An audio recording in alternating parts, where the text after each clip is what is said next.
There you are, Venice. Hi. Don't act like you don't know me. Sa dami ng away nating dalawa. O di kaya masyado ako maganda today. Ikaw talaga? Ako pa rin naman to. The one and only Ivana Velasquez. You know what? I'm glad na you can still smile in front of the cameras ha, pati sa visitors mo. After mag-viral nung nagawa mong kahihiyan sa birthday ni Sir Gov. Dahil lang sa nabaling takong.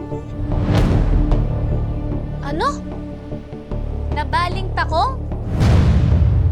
Paano mo nalaman na nabaling yung takong ko?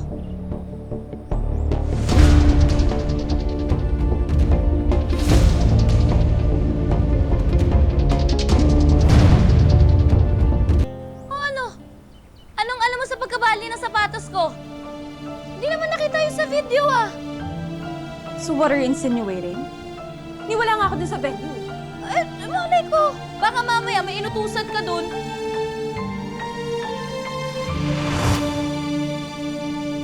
Gusto ko, gawin mong kahiya-hiya si Venice sa harap ng maraming tao. I don't get it. Bakit ako yung sinisisi mo? Venice, marami kang kaaway. Baka isa sa kanila, gusto kong pabagsakin. Hindi na ako magtataka doon. Halika nga dito ko. Usapin mo si Sir Francis. Sir Francis? You call your husband Sir Francis? Kay Francis! Magpaliwanag ka sa kanya. Dito, magpaliwanag ka kay Francis. Ano ba? Bitawan mo nga ako?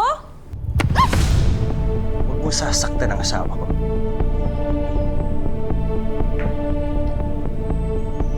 O ikaw, sabihin mo sa kanya, sinabi mo sa akin yung tungkol doon sa takong ko. Sabi ba naman niya, nasira daw yung takong ko doon sa party ni Sir Gold? Paano niya malalaman yun? Tingin ko may kinalaman siya doon eh. Totoo ba yan, Ivana? Francis, pagsabihan mo nga yung asawa mo. Alam kong matagal na siyang baliw, pero mas malakas yung tama niya ngayon.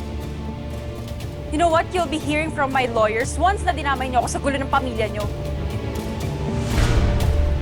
Ivana, please. Don't make a scene here. Or else I'll call the security and escort you out.